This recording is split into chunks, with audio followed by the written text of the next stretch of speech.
Au lieu que la grâce nous rappelle notre petitesse, la grâce, malheureusement, amène certains dans l'orgueil.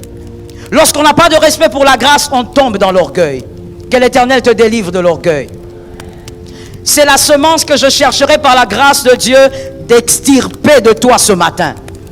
Que Dieu te délivre de l'orgueil. Lorsqu'une personne n'a pas de respect pour la grâce, il regarde tout le monde de haut. Pour lui, tous les autres sont devenus inférieurs. Tous les autres sont petits. Et pourtant, tu oublies que si tu es haut, c'est parce que la grâce t'a amené en haut. Et celui que la grâce amène en haut, c'est qu'avant, il était certainement en bas. La grâce t'a amené en haut. Mais lorsque l'orgueil remplit le cœur, on oublie d'où on vient. Lorsqu'on est orgueilleux, on devient amnésique. On oublie ce que la grâce a fait. On oublie là où la grâce nous a tirés. Écoute-moi très bien. Là où la grâce t'a tiré, ça peut aussi tirer un autre. Ce que la grâce a fait pour toi, elle peut aussi la faire à un autre. Je dis à quelqu'un, ne sois pas orgueilleux dans ta position. Ne sois pas orgueilleux dans ce que tu es aujourd'hui. Tout est grâce. Ce que la grâce a fait aujourd'hui, tu n'imaginais pas. Oh, je parle à quelqu'un. Ce que la grâce a fait aujourd'hui dans ta vie, tu n'imaginais pas qu'elle pouvait la faire. Mais elle l'a fait parce qu'elle est grâce. Ce qu'elle a fait chez toi, elle peut la faire à un autre demain. La place d'aujourd'hui peut être la place d'un autre demain. Voilà pourquoi je dis à quelqu'un, la place que tu occupes aujourd'hui, occupe-la avec humilité. Que quelqu'un me dise humilité. Occupe-la avec humilité parce que là où tu es aujourd'hui, c'est là où un autre pourra être demain. La grâce est libre. La grâce est souveraine. Mais lorsqu'on est orgueilleux, on devient amnésique. On oublie que la grâce est venue nous prendre quelque part et nous a amenés quelque part. Si tu veux que la grâce t'amène plus loin qu'aujourd'hui, respecte-la. Si tu veux que la grâce ne s'arrête pas et qu'elle t'amène au-delà de ce que tu imagines, respecte-la. Bannis l'orgueil. Bats-toi contre la semence d'orgueil.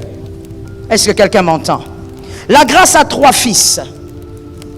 La grâce, plutôt, l'orgueil a 3 fils. L'orgueil a 3 fils qui se manifestent lorsqu'une personne a la semence de l'orgueil. Premièrement, le premier fils, lorsqu'une personne est orgueilleuse, vous allez remarquer, elle se surestime. Elle se surestime. C'est comme le diable. Lorsque Dieu a donné au diable une portion de gloire, le diable a cru qu'il pouvait avoir le trône de Dieu. Ce que Dieu vous donne aujourd'hui ne veut pas dire que vous pouvez tout devenir. Il y a des choses que vous ne pourrez pas devenir sans que l'Éternel ne vous le permette. Il y a des choses aussi que vous ne pourrez pas devenir parce que vous n'êtes pas équipé. Il y a des choses que vous ne pourrez pas devenir parce que vous n'êtes pas prêt. Ne pensez pas que ce que Dieu vous donne aujourd'hui est une garantie que vous pouvez tout devenir. Est-ce que quelqu'un m'entend? Lorsque quelqu'un est orgueilleuse, elle manifeste cette semence. Elle se surestime. Elle pense qu'elle peut tout accomplir à cause de la grâce. Non, ce que tu arrives à accomplir aujourd'hui, c'est parce que l'Éternel t'a équipé pour ça. Merci. Ce que tu arrives à accomplir aujourd'hui, c'est parce que l'Éternel t'a gracié pour ça. Ne te surestime pas. Ne pense pas que tu peux atteindre ce que tu n'es pas encore capable d'atteindre. Celui qui est humble se dit, ce que j'ai atteint aujourd'hui est par grâce. Et je ne sais même pas comment je suis arrivé. Celui qui est humble dit, ce que je suis aujourd'hui, c'est la grâce. Et je ne sais même pas comment j'y suis arrivé. Tu dois bannir cette semence au nom de Jésus. Le deuxième fils, le mépris. Lorsqu'on est orgueilleux, on méprise les autres. Lorsqu'on est orgueilleux, on méprise le prochain. Au fait, vous savez, le mépris, c'est un sentiment qui se dissimule très bien. Une personne peut avoir cette semence-là en elle, mais elle est capable de la dissimuler tellement que vous ne réalisez pas que cette personne a du mépris pour les gens. L'être humain respecte l'autre par rapport aux réalisations. Qui est d'accord? Ah oui. C'est ce que moi et vous, nous sommes. Nous respectons les gens par rapport aux réalisations. Celui qui a fait beaucoup de choses, celui qui a réalisé beaucoup de choses, nous lui accordons du respect. Celui qui n'a rien réalisé du tout, nous regardons de la tête aux pieds. Ça, c'est l'être humain. Le cœur de l'homme ne respecte que ce qu'il voit. Le cœur de l'homme donne le respect par rapport à ce qu'il voit. Voilà pourquoi, quand une personne est orgueilleuse et que vous venez devant elle et que vous êtes mal habillé, même son bonjour sort difficilement. Je dis à quelqu'un, toi ce matin, ne sois pas dans cette catégorie-là. Sors de cette catégorie-là au nom de Jésus. Plus tu dis amen, plus cette sémence meurt. Je dis que cette sémence meurt en toi. Il y a des gens qui ont du mal à dire un bonjour gentil, un bonjour respectueux. Parce qu'ils se regardent et ils regardent la personne qui est devant et ils disent, qu'est-ce qu'il vaut? Je dis à quelqu'un, celui qui est devant toi, il vaut beaucoup tant que la grâce peut tomber sur lui. Est-ce que quelqu'un entend bien? La grâce n'attend pas tes réalisations pour te respecter. La grâce te respecte dans tes faiblesses et la grâce exhibe tes réalisations par sa puissance. Est-ce que quelqu'un me capte? Voilà pourquoi tu dois avoir aussi les yeux des dieux. Tu dois être capable de regarder comme la grâce. Je prophétise au nom de Jésus. Sois capable de voir comme la grâce. Respecte les hommes comme la grâce. N'attends pas que les hommes deviennent pour que tu respectes. L'homme est déjà. Tout celui qui a Jésus est déjà. Je disais, tout celui qui a Jésus est déjà. S'il n'arrive pas à devenir l'homme qui doit devenir, c'est parce qu'il n'a pas accompli sa part. Mais tout celui qui est converti, tout celui qui est enfant de Dieu, qui a le Saint-Esprit, il est déjà. Est-ce que quelqu'un me capte? Mais quand on est orgueilleux, on a du mépris pour les hommes. Tout le monde est petit. Tout celui qui est inférieur à toi est petit. Tout celui qui est inférieur à toi ne vaut rien. Je veux dire à quelqu'un une chose. Tout celui qui est inférieur à toi n'est pas forcément plus petit que toi. Quelqu'un a vu? Tout celui qui est inférieur à toi n'est pas forcément plus petit que toi. Parce que tu peux te retrouver à être un Saül et il y a un David qui est inférieur, mais David n'a jamais été plus petit que Saül. Est-ce que quelqu'un m'entend? Attention, tu risques d'être Saül. L'inférieur ne veut pas dire la petitesse. Quelqu'un peut être inférieur mais être très grand. Voilà pourquoi la sagesse et l'intelligence demandent à un homme équilibré de respecter tout homme. Tu respectes tout celui qui a été créé à l'image de Dieu. Peu importe sa taille, j'ai besoin des amens. Peu importe son âge, peu importe son rang social, tu lui dois du respect. Parce qu'il est créé à l'image de Dieu. Et virgule, je mets une virgule, parce que tout peut arriver. Ah, je dis à quelqu'un, tout peut arriver. Moi, j'ai très souvent dit, surtout nous Congolais, nous devons savoir. Parce que dans ce pays, on a tout vu. Dans ce pays, on a tout constaté. Moi et toi, nous faisons partie des peuples qui ne pouvons pas oublier qu'avec Dieu, tout peut. Tout peut arriver. Tout peut changer. Il suffit que la grâce tombe sur quelqu'un. Oh, je dis à quelqu'un, ma soeur, tu es bien habillée, tu es bien assise. Mon frère, c'est parce que Dieu t'a fait grâce. C'est tout simplement parce que Dieu t'a fait grâce. Certains ont des plus gros diplômes que toi, mais ne sont pas ce que tu es. Certains sont plus éloquents que toi, mais ne sont pas ce que tu es. D'autres encore ont plus étudié que toi, mais ne sont pas ce que tu es. Dieu t'a simplement fait. Que quelqu'un dise, Dieu m'a fait grâce. Respecte la grâce. Ne te tape pas la poitrine. Ne regarde pas les autres comme étant rien du tout parce que tu as un endroit. Avant toi, il y a eu quelqu'un. Avant que tu ne sois ce que tu es, il y a eu quelqu'un qui était là. Et après toi, il y aura d'autres. Que l'Éternel nous aide à comprendre ces choses. Le troisième fils de l'orgueil, l'insoumission. L'insoumission. Lorsqu'une personne est orgueilleuse, elle ne peut se soumettre à Dieu. Impossible. Elle ne peut se soumettre à Dieu. Elle est incapable de respecter cette parole qui dit « Aime ton prochain comme toi-même ». Non. Lui, son prochain, ce sont des personnes qui lui ressemblent. Et quand il parle de ressemblance, il parle d'argent. Je dis à quelqu'un, bannis cela. Bannis cela. C'est tellement bas que tu dois bannir cela. Les grands hommes ne respectent pas les autres à cause de l'argent. Les grands hommes respectent les autres parce qu'ils sont ce qu'ils sont. Est-ce que quelqu'un m'entend? Mais quand quelqu'un est dans l'orgueil, il ne peut se soumettre à la parole qui dit « Aime ton prochain comme toi-même. Regarde l'autre comme étant supérieur à toi. » Impossible. Il ne peut pas se soumettre à cette parole. Que l'Éternel t'aide. Que tu fasses cet exercice tous les jours de ta vie. Que tu regardes celui qui est à tes côtés comme étant supérieur à toi. Est-ce que c'est possible? Regarde un peu ton voisin. Est-ce que quand tu le regardes, est-ce que tu sens dans ton âme qu'il est supérieur à toi? Ça doit t'arriver.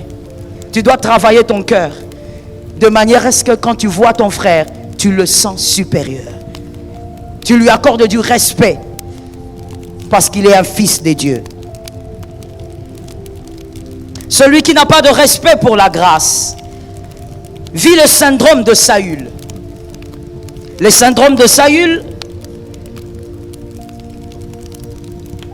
c'est de penser que tout est pour lui. Tout a commencé avec lui et tout est pour lui. Le syndrome de Saül. Je vous ai souvent dit, il faut lire la Bible. Je n'aurai pas toujours le temps de raconter toute l'histoire. Le syndrome de Saül. Lisons 1 Samuel 13, 13. 1 Samuel 13, 13. Samuel dit à Saül, tu as agi en insensé. Tu n'as pas observé les commandements que l'Éternel ton Dieu t'avait donnés. L'Éternel aurait affermi pour toujours ton règne sur Israël. 14. Et maintenant ton règne ne durera point. L'Éternel s'est choisi un homme selon son cœur. Et l'Éternel l'a destiné à être le chef de son peuple. Parce que tu n'as pas observé ce que l'Éternel t'avait commandé. Parole du Seigneur. Le syndrome de Saül, c'est quoi? Le syndrome de Saül, c'est lorsque un homme est touché par la grâce et que cet homme oublie que c'est par grâce qu'il est ce qu'il est et qu'il pense que personne d'autre ne peut être saisi par la même grâce. Au moment où tu penses que personne ne peut te remplacer, Dieu t'a déjà remplacé. Juste quand ça commence dans ton esprit, juste quand ça naît dans ton esprit, que Dieu ne peut pas te remplacer, que ce que Dieu t'a donné, tu as l'exclusivité de cette puissance, de cette autorité, que personne ne peut prendre ta chaise. À partir de ce moment-là, où le diable te visite comme ça dans tes pensées, Dieu a déjà commencé à te remplacer. Saül était étonné. Avant lui, il n'y avait pas de roi en Israël. Il était le premier roi d'Israël. Il était surpris d'apprendre que pendant que lui était sur le trône, Dieu s'était déjà choisi un autre. Je dis à quelqu'un, la grâce telle qu'elle t'a rendue, elle peut rendre un autre plus excellent que toi. Apprends à l'honorer. Apprends à la respecter. Refuse que la grâce te remplace. Saül était surpris. Et les gens qui souffrent du syndrome de Saül pensent qu'ils sont irremplaçables. Frère, même au travail, ne travaille jamais avec négligence en pensant que tu es irremplaçable. Dieu va t'étonner. Et lorsque Dieu étonne, des fois ça choque. Parce que Dieu ira prendre quelqu'un que toi-même tu ne peux même pas imaginer. Tu te poses la question dans ta chambre. Est-ce que vraiment c'est lui qui va me remplacer? Oui, c'est lui. La Bible dit que Saül était un grand guerrier. La Bible dit qu'il était beau. Il était le plus grand d'Israël. Mais Dieu va chercher un berger pour lui remplacer. Attention au remplacement des dieux. Quelqu'un peut le dire à son frère. Attention au remplacement des dieux. Lorsque Dieu t'a choisi, il attend de toi l'humilité et la reconnaissance. Lorsque Dieu te place quelque part, il attend de toi l'humilité et la reconnaissance. Attention, ne souffre pas de ce syndrome-là. Tu risques d'être surpris au moment où tu l'attends le moins. Au moment où tu te sens fort, c'est là que Dieu te remplace. Que le Seigneur t'épargne. Je n'aimerais pas que ça t'arrive au nom de Jésus. Après cette révélation, nous pouvons voir que Saül n'avait jamais digéré la décision de Dieu. Mais la grâce, comme je te l'ai dit, la grâce est souveraine. La grâce cherche qui elle veut. Et je veux te parler d'une chose que j'appelle ici la faiblesse de la grâce. La grâce a une faiblesse. Et cette faiblesse, malheureusement, la grâce y succombe souvent. La grâce succombe souvent à cette faiblesse-là. Retiens ça pour la vie. Garde ça dans ton âme. Enseigne-les à tes enfants. La grâce a une faiblesse. Quelle est la faiblesse de la grâce? La grâce aime être contemplée avec étonnement par ses admirateurs. Est-ce que quelqu'un a capté? La grâce aime être contemplée avec étonnement par ses admirateurs. C'est-à-dire que la grâce, lorsqu'elle tombe sur un homme, la grâce aime créer l'étonnement. Lorsque la grâce atteint un homme, la grâce aime créer le qu'est-ce que c'est. Lorsque la grâce atteint un homme, la grâce aime faire crier les hommes, qu'est-ce qui s'est passé ici? Par le nom de Jésus, que cette année, la grâce permette que les hommes qui t'entourent crient, qu'est-ce qui s'est passé? La faiblesse de la grâce, c'est que la grâce aime éblouir les hommes. C'est sa faiblesse. La faiblesse de la grâce, c'est que la grâce aime étonner, ébahir les hommes. Alors lorsque la grâce veut ébahir les hommes, qu'est-ce qu'elle fait? La grâce positionne quelqu'un que personne n'attendait. Je parle à quelqu'un. Et cette parole est prophétique pour quelqu'un. Je sens ça dans les airs. La grâce aime donner la place à la personne que personne n'attendait. Lorsque les hommes font des calculs, ils disent, ok, certainement, ça va se passer comme ça, ça va se passer comme ci. Mais quand les hommes regardent, la grâce dit, qu'est-ce que c'est? La grâce te fait dire, ça tombe sur ta vie tel que tu l'as dit. La grâce fait dire aux hommes, la grâce amène les hommes intelligents à se poser des questions. Oh Lord. Un homme un jour est mort sur une croix. Quand cet homme mourait, les hommes disaient, voici comment il finit, le roi des Juifs. Mais à un moment donné, il y a des soldats autour qui commençaient à se poser des questions. Mais ici, qu'est-ce qui s'est vraiment passé? Quand le salut est entré dans le monde, le salut est entré aussi par une phrase. Qu'est-ce? Ce qui était scandale pour les uns est le salut pour les autres. La grâce, lorsqu'elle se manifeste dans une vie, les hommes doivent se poser des questions. Qui a été capable de faire ça?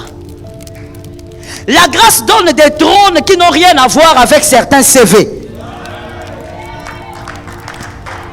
La grâce positionne des hommes que certaines personnes ne calculent pas. Quand toi tu dis, bon, certainement, c'est nous là qu'on va choisir, qu'on va placer là. La grâce va chercher quelqu'un au village. Je dis à quelqu'un, il y a une reine dans la parole de Dieu, Vasti. Elle avait commis une petite erreur. C'est que Vasti pensait que la grâce était son exclusivité. Que ce trône était... J'ai besoin d'entendre ça. Son exclusivité. Même avec le masque, il faut parler. Elle pensait que cette position était son exclusivité. Je vais vous dire pourquoi. Je vous démontre pourquoi.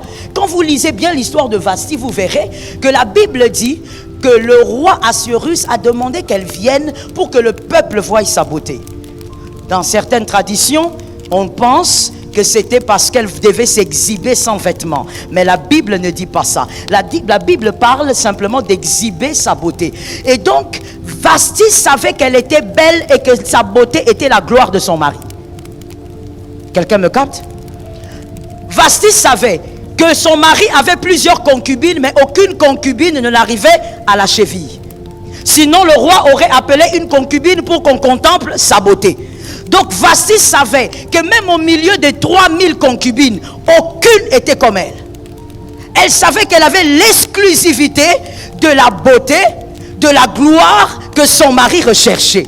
Alors quand le roi appelle, elle dit je ne viens pas. Vasti l'a fait comme une sorte de caprice. Et elle s'est dit je ne viendrai pas. Aujourd'hui je ne viens pas. Il sera humilié aujourd'hui. Et personne ne peut me remplacer. Même au milieu de ses concubines, personne n'est comme moi. Dis à quelqu'un on ne joue pas avec la grâce. Ah, dis à un autre on ne joue pas avec la grâce. Celui-là ne répond pas. Dis à celui qui est derrière on ne joue pas avec la grâce. Lorsque Vasti pense qu'elle est l'exclusivité, la grâce sort du palais. Lorsque Vasti pense que personne n'est comme elle, la grâce sort du palais. La grâce refuse même de chercher les concubines. Des personnes qui étaient déjà là, bien maquillées avec des bijoux en or. La grâce sort. La grâce va dehors. La grâce cherche une orpheline. Orpheline de père et de mère. La grâce continue. La grâce prend quelqu'un qui a un tuteur portier. Premier élément, la grâce trouve une orpheline. Orpheline de père, double brassard. Donc elle n'a pas de papa. Il n'y a personne pour la défendre. Elle n'a pas de mère pour l'enseigner comment il faut vivre dans un mariage. La grâce tombe sur elle. Deuxième problème de Esther, c'est que Esther a un tuteur. Il n'est même pas ministre. Il n'est même pas député. Il est portier. Qui va permettre à une fille comme ça d'entrer jusqu'au palais? Elle n'a pas de lettre de recommandation. Est-ce que je parle à une âme? Jésus n'est pas une histoire. Jésus, ce n'est pas une fable.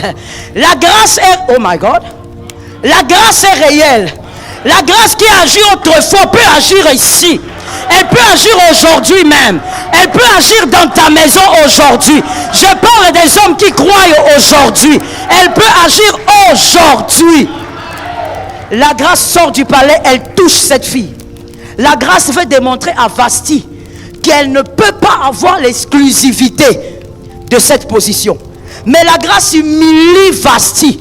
C'est que la grâce ne touche même pas des concubines, mais la grâce va toucher une fille qui n'a jamais appris à bien se laver avec une maman, qui n'a jamais appris comment on parle aux hommes, jamais.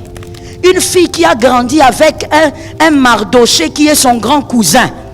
Imaginez-vous les genres de filles qui grandissent avec les oncles, avec les cousins, comment elles sont.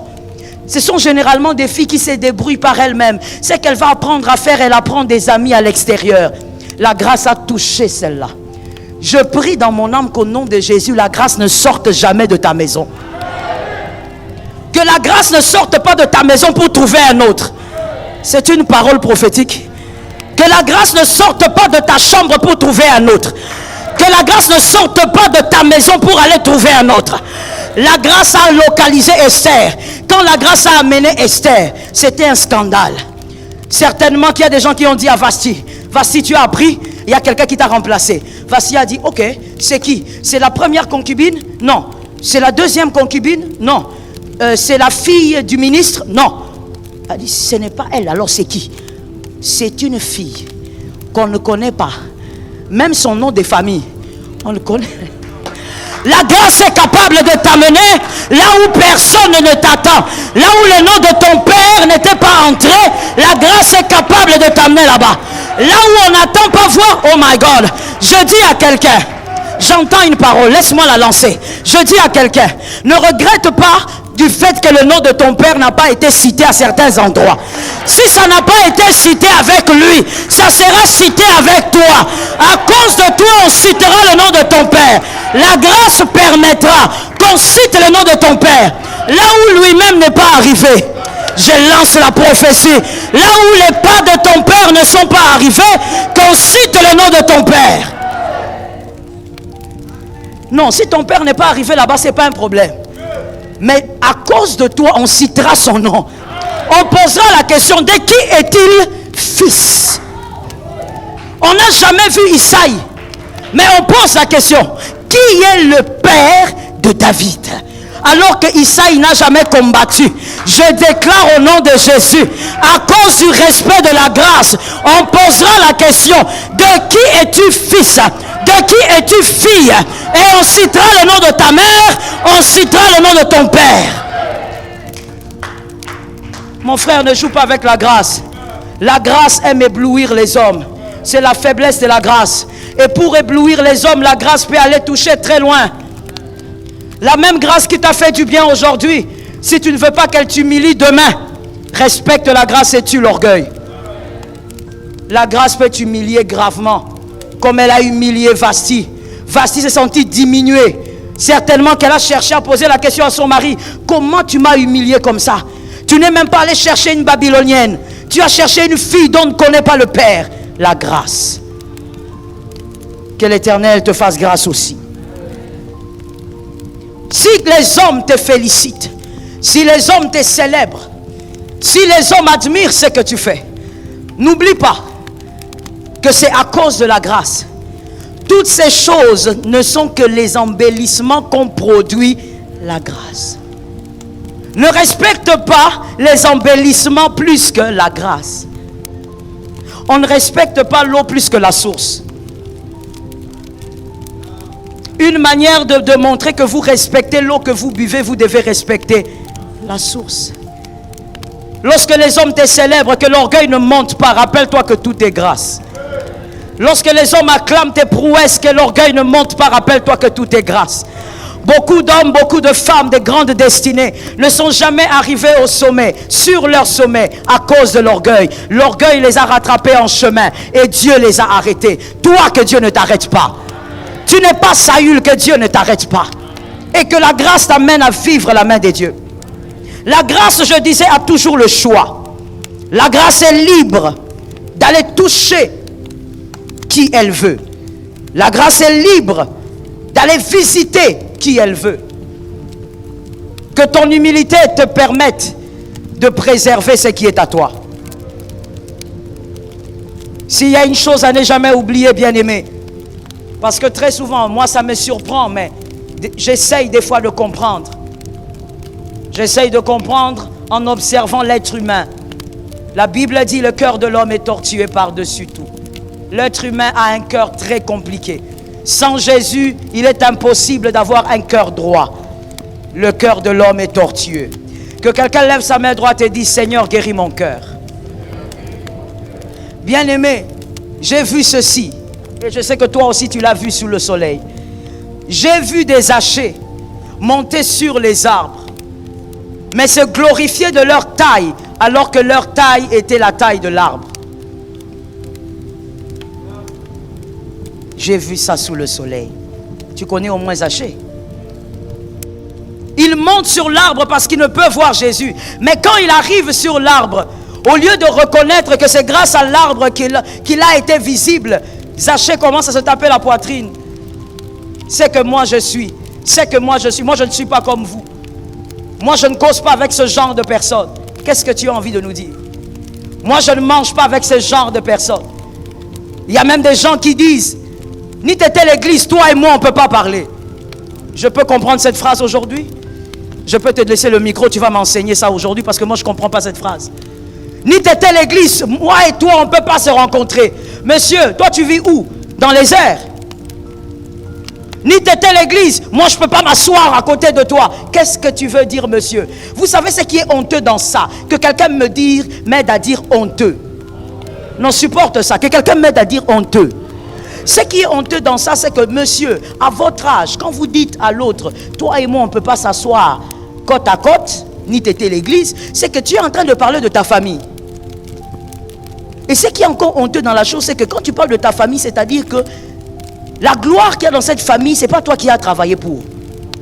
Tu parles d'une gloire que ton père a produite ou que ta mère a produite.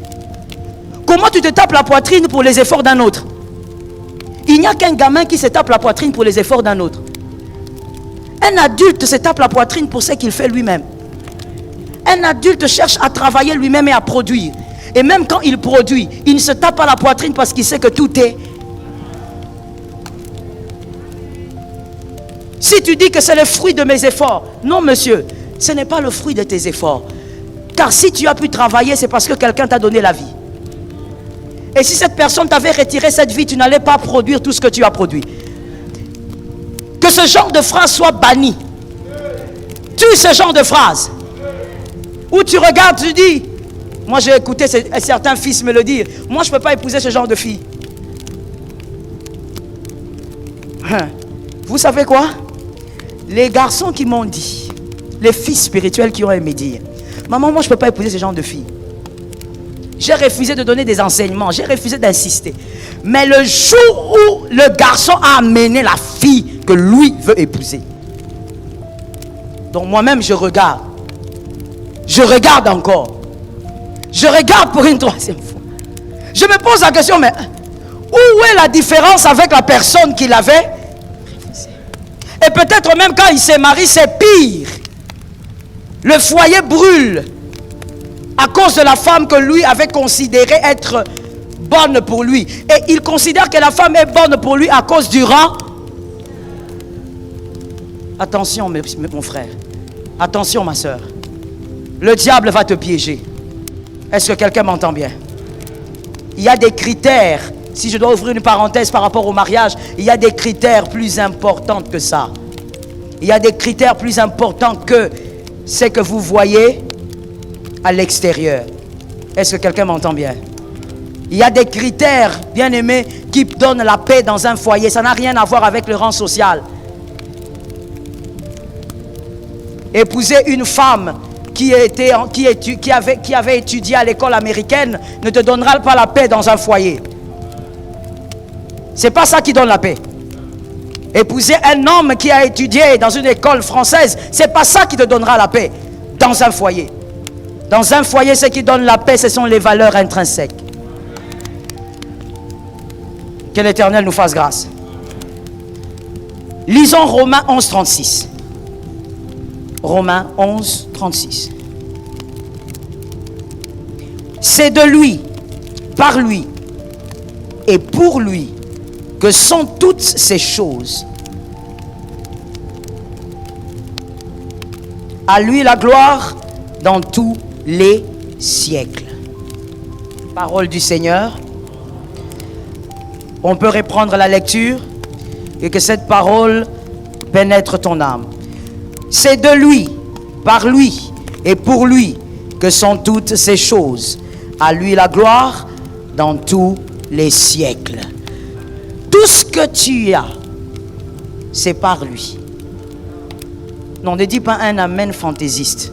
Réalise cette phrase et cette parole. Tout ce que tu as, c'est par lui. Tout ce que tu es, c'est par lui.